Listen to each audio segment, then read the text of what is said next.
നമസ്കാരം. എല്ലാവർക്കും ഈ ചാനലിലേക്ക് ഹൃദ്യമായ സ്വാഗതം.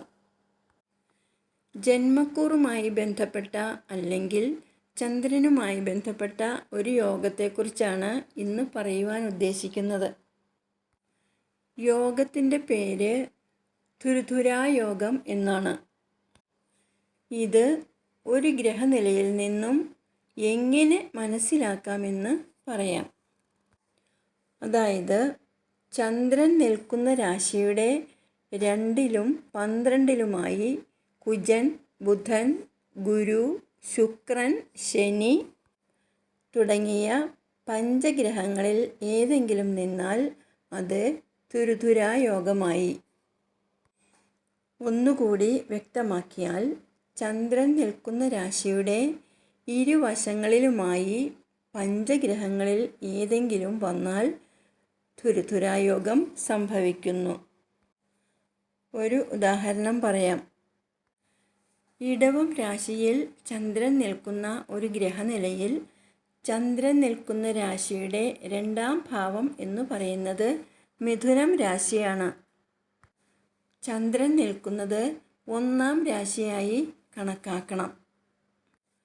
അതുപോലെ ഇടവം രാശിയുടെ 12-ാം ഭാവം എന്ന് പറയുന്നത് മേടം രാശിയുമാണ്. ചന്ദ്രൻ നിൽക്കുന്ന രാശിയുടെ 2-ാം ഭാവവും 12-ാം ഭാവവും മനസ്സിലായി കാണുമെന്ന് കരുതുന്നു.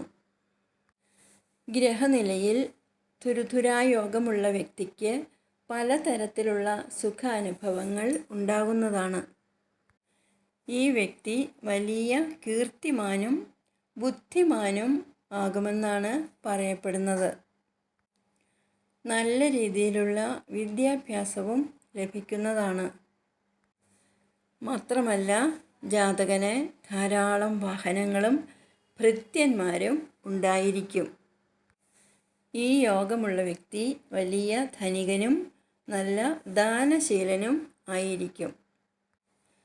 ചുരുക്കി പറഞ്ഞാൽ, തുരുതുരായോഗമുള്ള വ്യക്തി ആവശ്യത്തിലധികം പണവും ഭൂസ്വത്തുക്കളും വാഹനങ്ങളും എല്ലാം ഉള്ള സകല സൗഭാഗ്യങ്ങളും അനുഭവിക്കാൻ യോഗമുള്ള ആളായിരിക്കും.